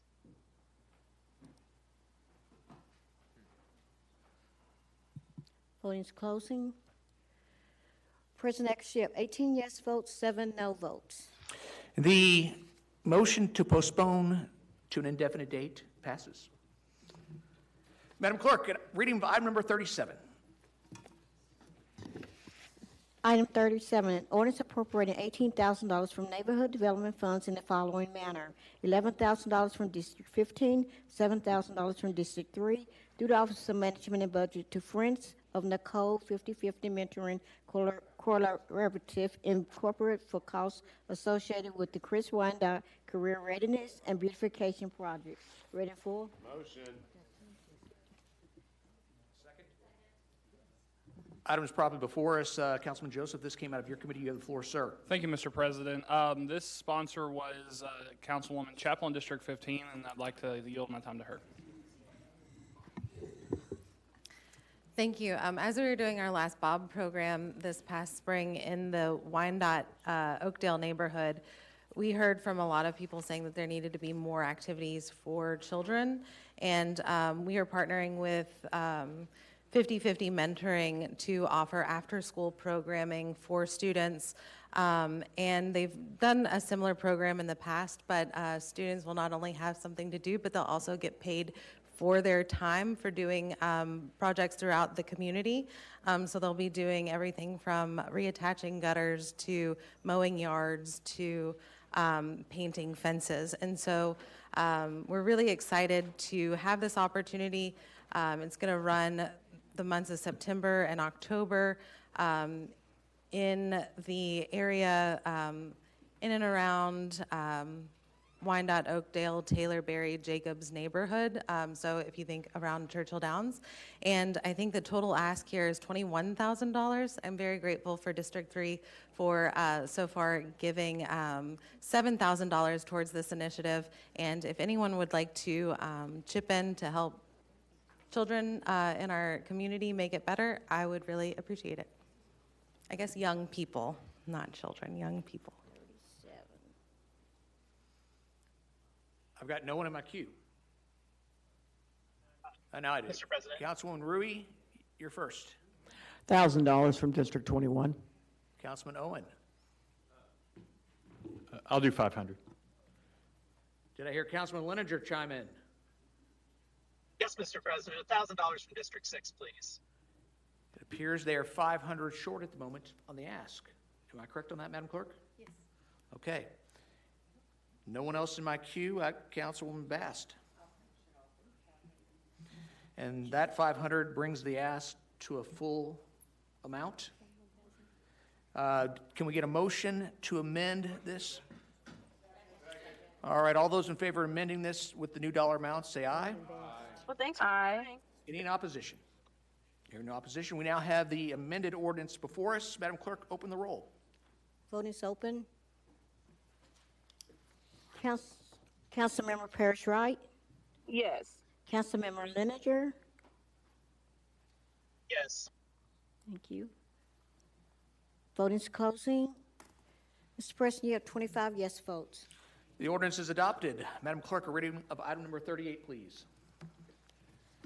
Item 38, an ordinance appropriating $15,000 from neighborhood development funds in the following manner: $10,000 from District 15 and $5,000 from District 10 to the Office of Management and Budget to the Ministries United of South Central Louisville, Incorporated, for salaries, rent, utilities costs for the Jim King Senior Wellness Center, as amended, read in full. Motion. Items brought before us. Councilman Joseph, this came out of your committee. You have the floor. Thank you, Mr. President. This as well came from District 15 with Councilwoman Chapel, and I'd like to yield my time to her. Councilwoman Chapel. Thank you all so very much. My heart is full after that last ask. That was helping the young children in my community.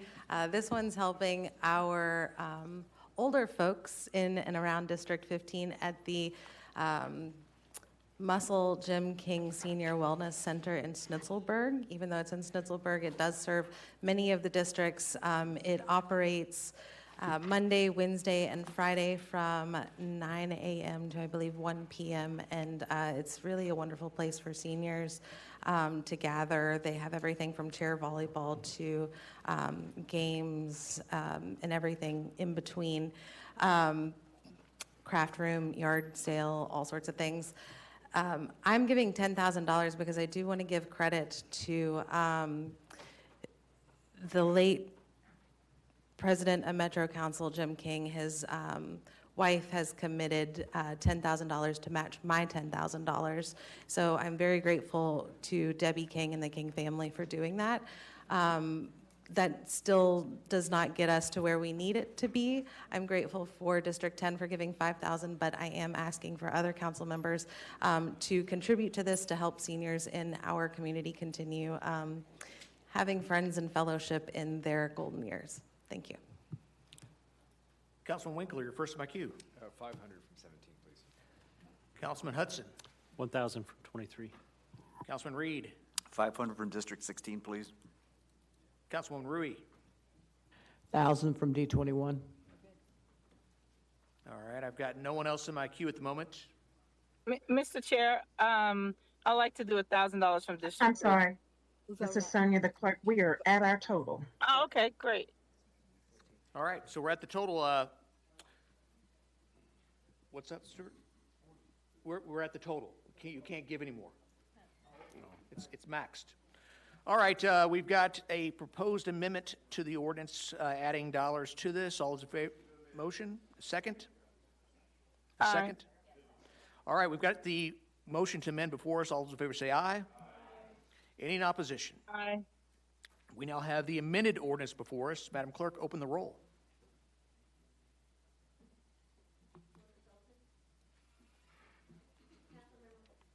Councilmember Parrish Wright, Yes. Councilmember Leninger.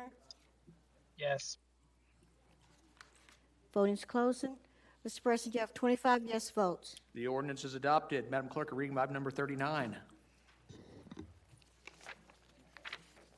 Item 39, an ordinance enacting a new chapter of Title 11, amending Chapter 149 of the Louisville Metro Code of Ordinance, LMCO, relating to criminal activity, nuisances and in-person security at late-night business, amended by substitution. Read in full. Item is properly before us. Councilman Syme, this came out of the Public Safety Committee. Your committee, you have the floor, sir. Thank you, Mr. Chair. I'm going to toss this over to my Vice Chair, Tammy Hawkins, as she's the sponsor and been working on this diligently for a long time. Councilman Hawkins. Thank you. Thank you. Today we're going to be voting on an ordinance designed to improve public safety, strengthen security, and ensure equitable enforcement of our existing regulations. This is about protecting our neighborhoods, supporting responsible businesses, and addressing locations with repeated criminal activity. The goal is prevention and deterrence, not punishment. Responsible businesses should not have to compete with locations that repeatedly create public safety concerns for our neighborhoods. I want to say thank you to my co-sponsor, Betsy Rui. I also want to say thank you to so many of my colleagues that worked on this with me all the way to the end. I'm a firm believer that that's what building relationships is about. You know, it kind of saddens me. I've been working on this ordinance for 9 months. Put a lot of blood, sweat, and tears into this. You know, we say that we want a safe Louisville. But do we? And I also want to say some won't vote for it. They won't vote for this just because it's me. And I'm okay with that. We have a community that has been affected by gun violence, criminal activity that is out of control. I believe this is reasonable and a balanced approach. And I respectfully ask for your support and your vote today. Thank you. Councilman Mulvey-Woolridge, you're first in my queue. Thank you. I am going to have 2 amendments, but before I start with that, I would like to thank Councilman Hawkins for the last 9 months worth of work. I know it's been hard and difficult, so thank you for that. I've personally had a lot of phone calls and conversations with codes, with ABC, with constituents, with a lot of people in the community to have questions answered. From my understanding and reading this, what's being proposed tonight is not creating a new process, but rather codifying a process that is already in place. This ordinance simply formalizes that the existing process in a Metro Code, providing greater clarity and consistency. Likewise, the current standards and process for determining when a business is deemed a criminal nuisance remains unchanged from what was already in the ordinance. This ordinance does not alter that threshold. But again, I do have 2 amendments that I would like to make. The first one being on page 5, section 1. Councilwoman Mulvey-Woolridge? Yes. This is Alice Lyon with the County Attorney's Office. Yes. Your amendments are floor amendments to the committee amendment by substitution, and that isn't before the body yet. Then I'll hold. Let's go ahead and take care of that. We have the proposed floor amendment, correct? Do you want to make a motion to amend by substitution? I'm sorry, it's over the clerk. I am unaware of, Alice, I thought we voted on the committee amendment by substitution in committee already. Earlier tonight in Committee of the Whole, there was a discussion about oral floor amendments that Councilmember Mulvey Woolridge is ready to propose. But they're to, That's right. Okay, so they're that's to what the you're amendment talking by about. substitution. I got you. And is that what she's talking about right now? Yes, ma'am. Thank you so much. I'm sorry, you all. So Alice, just so we're clear here, do we have the amended version presently before us? Are we looking to make a motion to get the amended substitution before us, and then the councilwoman can make amendments to that? The second option. Someone needs to move to bring the committee amendment before us. Can I make a point of order? I'm sorry.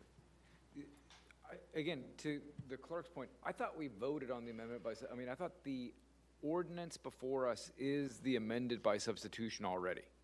I think that's what we passed out at committee. There's not a new amendment by substitution tonight. I mean, so the ordinance before us has already been amended by substitution. That's what we passed on Wednesday.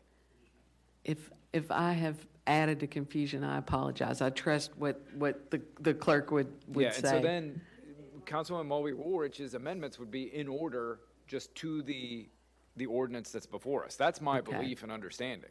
There is no amendment by substitution to be offered tonight. Okay.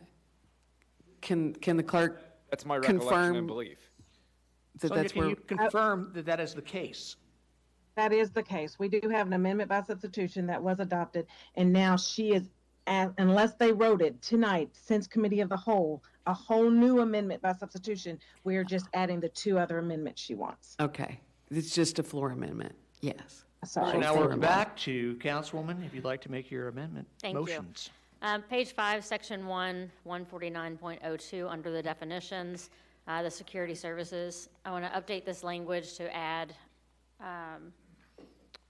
the reference to the current LMCO 124.01, which states that security officers are explicitly not considered law enforcement or public peace officers and do not possess general police detention or arrest powers, therefore to read, possessing authority to physically detain or eject persons from the business premises or as pursuant in LMCO 124.01. All right, we've got that proposed amendment before us. I've got a number of people in my queue, but does anyone want to speak directly to this amendment, proposed amendment? Councilwoman McCraney. Yes, thank you, Mr. Chairman. Could I see that in writing? Yeah, I can.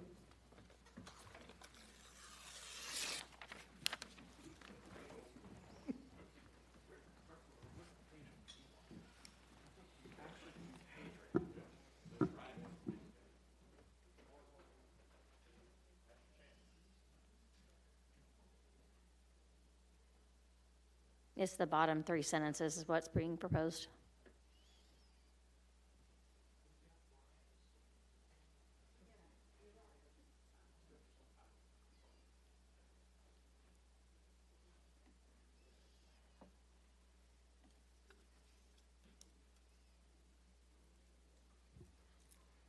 Thank you.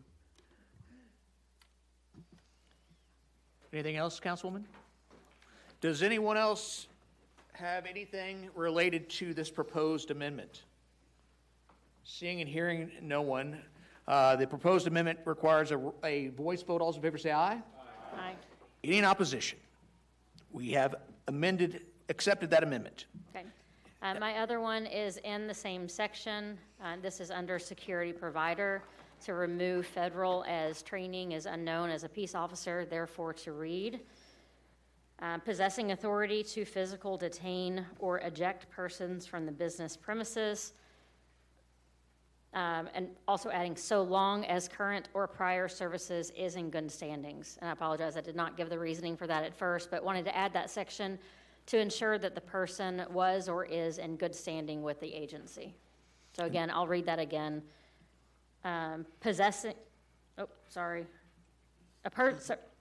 Security provider, a person with prior commissioned law enforcement experience from any state or local jurisdiction occurring within 5 years prior to the date securing services are performed, so long as current or prior services is in good standing.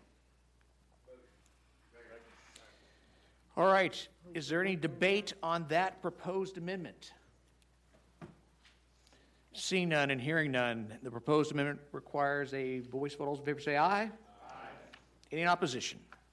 We have now accepted that amendment. Any other amendments, madam? No, sir. Okay, we now have the amended version before us, the final amended version. And are you still in my queue on this? Okay. Councilman Owen, you're next in my queue. I just wanted to say, I think in my time on council, which is now 3.5 years, if a piece of legislation can mature, can improve, this piece has matured as much as any I've seen since I've been here. And I think that's a credit to a lot of people in this room, but it's a credit primarily to Councilwoman Hawkins. So I appreciate your work. Thank you. Councilwoman Rui. Excuse me. Thank you very much.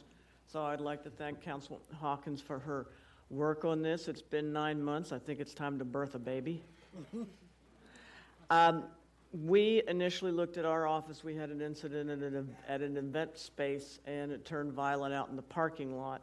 And we looked for a solution for how to provide security, and I was very grateful to see what you were working on, and that's why I'm on here as a co-sponsor on this. And I'd like to thank my fellow council members for the thoughtful discussion in caucus and in committee of the whole to add the new amendments to it to ensure that it is the best piece that we can make it. Thank you very much.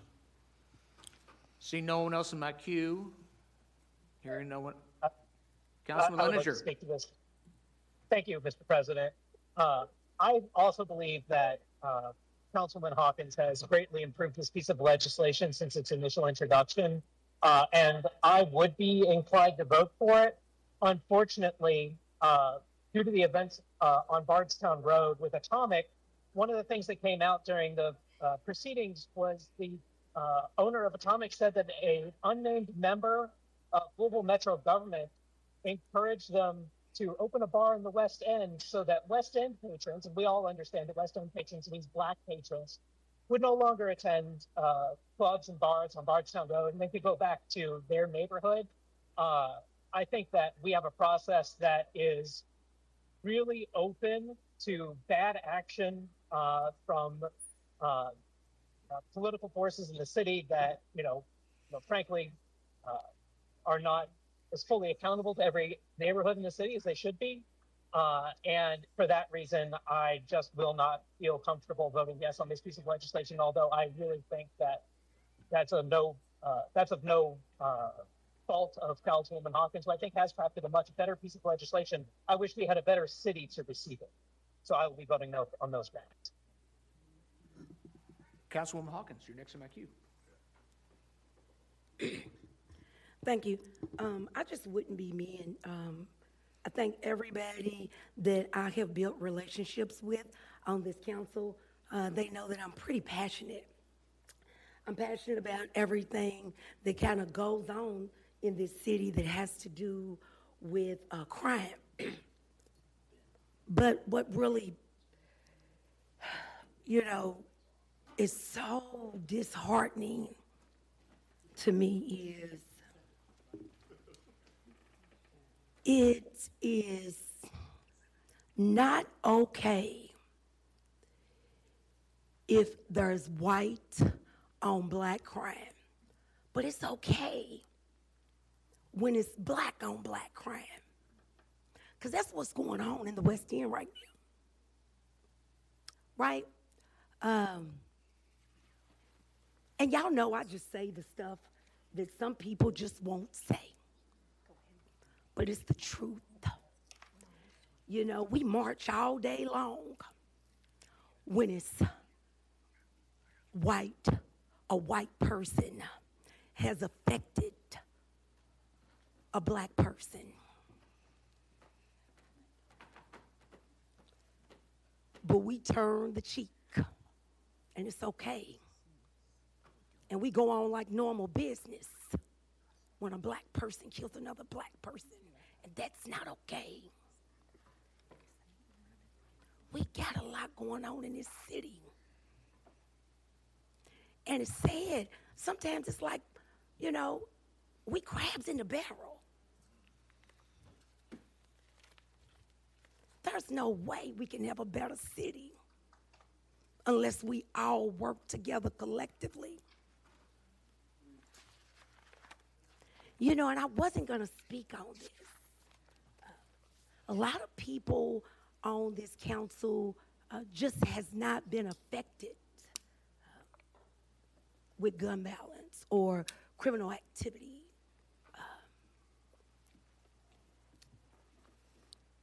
I watched my brother protect citizens, clubs, people, employees for years. And one day, somebody drove down Broadway and shot him in the head. And guess what?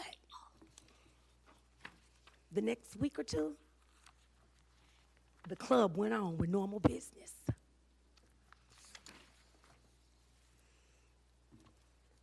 I want to say, don't wait until it hits your family member. Don't wait until it affects you. They can say that the data says that crime and violence is decreasing,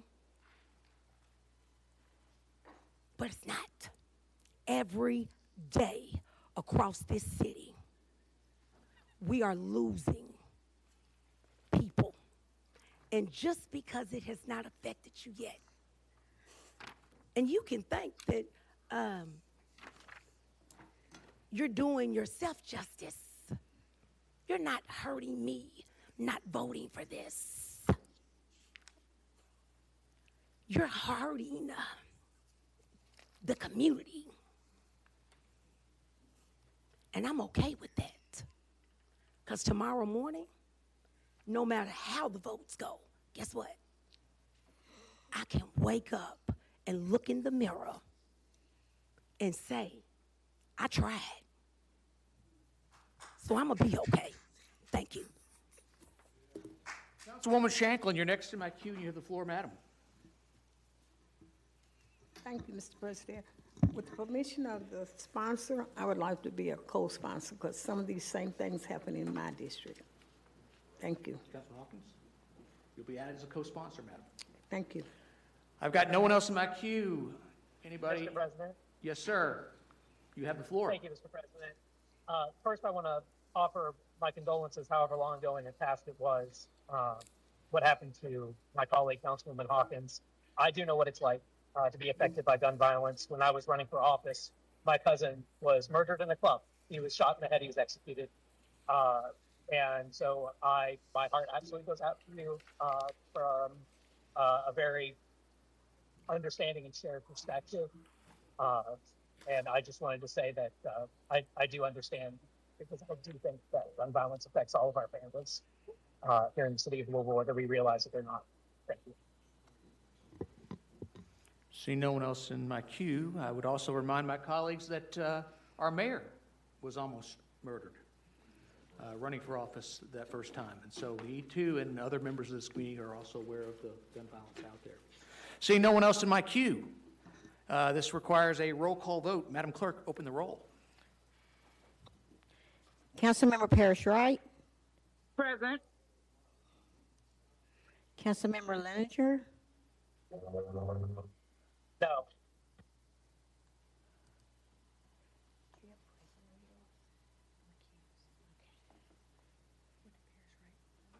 Present. Voting's closing. President Eckerson, you have 20 yes votes, 2 no, and 3 present. The ordinance is adopted. Madam Clerk, a reading of item number 40. Item 40, an ordinance of the Louisville Jefferson County Metro Government providing for the authorizing the issuance of certain general obligation bonds and notes of the Metro government in one or more series to finance the costs of various public projects as described in Metro government capital project budgets, setting forth the terms and conditions on which the bonds and notes are to be issued and providing for a competitive advertised sale thereof. defining and providing for the rights of the holders and the bonds and the notes, and providing for the application of the proceeds thereof, and taking other related action relating to the issuance of sales and bonds and notes as amended. Read in full. Items brought before us. Councilman Kramer, this came out of your committee.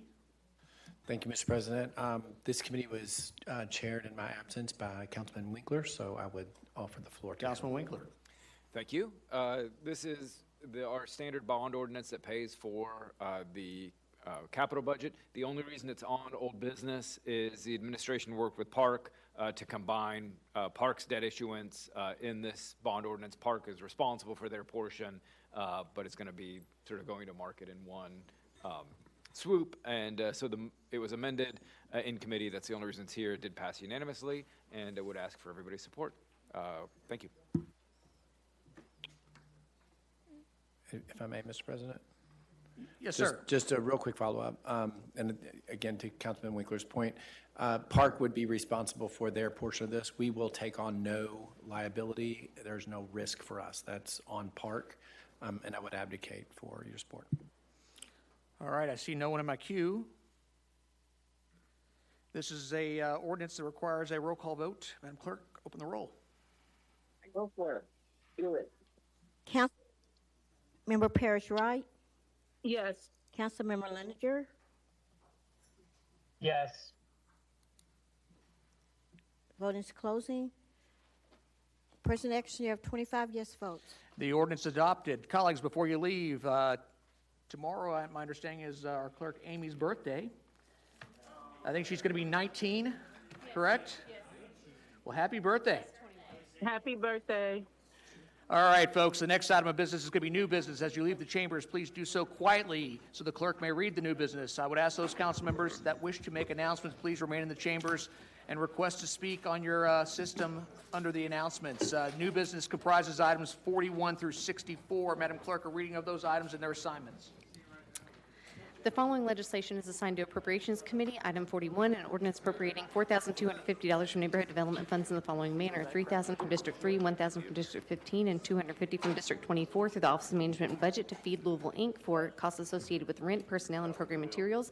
Item 42, an ordinance appropriating $1,500 from neighborhood development funds in the following manner: $1,500 from District 9 through the Office of Management and Budget to Girl Scouts of Kentuckiana, Inc. for venue rental and fencing costs for the Via Calori Festival to be held October 24th and 25th, 2026. Item 43, an ordinance appropriating $10,000 from District 4 neighborhood development funds to Brightside, Inc. for tree maintenance in District 4. Item 44, an ordinance appropriating $20,000 from District 4 neighborhood development funds to Louisville Metro Parks and Recreation to fund the District 4 park activities account for community events in District 4. Item 45, an ordinance appropriating $4,000 in neighborhood development funds in the following manner: $4,000 from District 6 through the Office of Management and Budget to Bridge Kids International, Inc. for costs associated with the African Heritage Festival to be held August 21st through 22nd, 2026. Item 46, an ordinance appropriating $6,500 from neighborhood development funds in the following manner: $4,000 from District 10, $2,000 from District 8, and $500 from District 15 through the Office of Management and Budget to Louisville Nature Center, Inc. for costs associated with boardwalk replacement in the Beargrass Creek State Nature Reserve and surrounding forest. Item 47, an ordinance appropriating $19,250 from neighborhood development funds in the following manner: $9,625 each from Districts 8 and 9 to codes and regulations for graffiti removal as reported or identified by the Highland Commerce Guild. Item 48, an ordinance appropriating $12,500 from neighborhood development funds in the following manner: $10,000 from District 13, $2,000 from District 14, and $500 from District 12 through the Office of Management and Budget to Celebrate Recovery Fairdale Corporation for cost of meals, transportation, and program expenses for Celebrate Recovery. The following legislation is assigned to the Budget Committee. Item 49, an ordinance amending ordinance number 110, Series 2026, relating to the fiscal year 2025-2026 operating budget and reallocating funds between various departments. Item 50, an ordinance amending ordinance number 110, Series 2026, relating to the fiscal year 2026-2027 operating budget by transferring $5,000 from Neighborhood Development Funds, District 11, to the Louisville Metro Council of General Operations, District 11. Item 51, an ordinance amending ordinance number 110, Series 2026, relating to the fiscal year 2026-2027 operating budget by transferring $20,000 from the Neighborhood Development Fund, District 7, to the Louisville Metro Council of General Operations, District 7. Item 52, an ordinance amending ordinance number 111, Series 2026, and ordinance number 110, Series 2026, relating to the fiscal year 2026-2027 capital budget and the fiscal year 2026-2027 operating budget, respectively, by transferring $60,000 from the District 6 capital Infrastructure Fund to the District 3 Neighborhood Development Fund. Item 53, a resolution of official intent of the Louisville Jefferson County Metro Government to finance the acquisition, construction, renovation, and improvement of certain capital projects of the Louisville Metro Jefferson County Government and its agencies and departments from the proceeds of one or more proposed issues of general obligation bonds and general obligation notes. Item 54, a resolution authorizing the mayor to accept up to $107,250,000 of funding from the Commonwealth of Kentucky through the Department for Local Government, DLG, authorizing and directing Louisville Metro government to execute any documents which are deemed necessary by DLG to carry out various projects, and authorizing the mayor to act as the authorized correspondent for these projects. The following legislation is assigned to Committee on Committees. Item 55, a resolution amending the Louisville Metro Council policies and procedures regarding image usage and approval of mailings. The following legislation is assigned to Equity, Community Affairs, Housing, Health, and Education Committee. Item 56, a resolution honoring Deacon James Turner and M. Annette Mandley Turner by naming the corner of 32nd Street and West Broadway as Reverend Deacon James and M. Annette Turner Way in their honor. The following legislation was assigned to Government Oversight, Audit, and Appointments Committee. Item 57, an ordinance amending Louisville Metro Code of Ordinances, LMCO, Chapter 36 on Police Department policies to be known as the Safety and Accountability for Everyone Safe Law. The following legislation is assigned to Labor Economic Development Committee. Item 58, a resolution pursuant to the capital and operating budget ordinances approving the appropriation to fund the following non-competitively negotiated professional service contract for Louisville Zoological Gardens for its mentor internship program for Jefferson Community Technical College students, $140,000. So the following legislation is assigned to Parks and Sustainability Committee. On 59, a resolution authorizing the mayor to accept a grant award of $75,000 from the Kentucky Energy and Environment Cabinet Department for Environmental Protection for the Iroquois Park Playground Rubber Mulch Project to be administered by the Department of Parks and Recreation. The following legislation is assigned to Planning and Zoning Committee. Item 60, an ordinance relating to the amendment to binding elements for property located at 908 South English Station Road containing approximately 12.5 acres and being in Louisville Metro, case number 26 amend 0002. Item 61, an ordinance relating to the closure of an unnamed alley near the intersection of West Breckenridge Street and South 8th Street containing approximately 555,000 square feet, 5,500 square feet, and being in Louisville Metro, case number 26, street closure 0010. Item 62, an ordinance relating to the closure of Mermaid Lane containing approximately 1.165 acres and being in Louisville Metro, case number 26, street closure 0017. The following legislation is assigned to Public Safety Committee. Item 63, an ordinance amending the Louisville Metro Code of Ordinances, LMCO, Chapter 51 regarding licensing fees. The following legislation is assigned to Public Works Committee. A resolution authorizing the Office of Jefferson County Attorney to bring a condemnation action against the owner of certain property, parcel number 18 in Jefferson County in connection with the Crumbs Lane Sidewalk Project, read in full. Do we have any announcements? Councilwoman McCraney, do you have announcements? The floor is yours, madam. Thank you, Mr. Chairman. I represent District 7 in Eastern Jefferson County, and I'm very, very proud to announce that there are several things going on in the community that I want to invite everyone to attend. In District 7, there's this event that's taking place on July the 31st through August the 1st at the Brownsboro Hardware and Paint Store. It's called Egg Fest, and if you have not gone to Egg Fest, you have been missing out.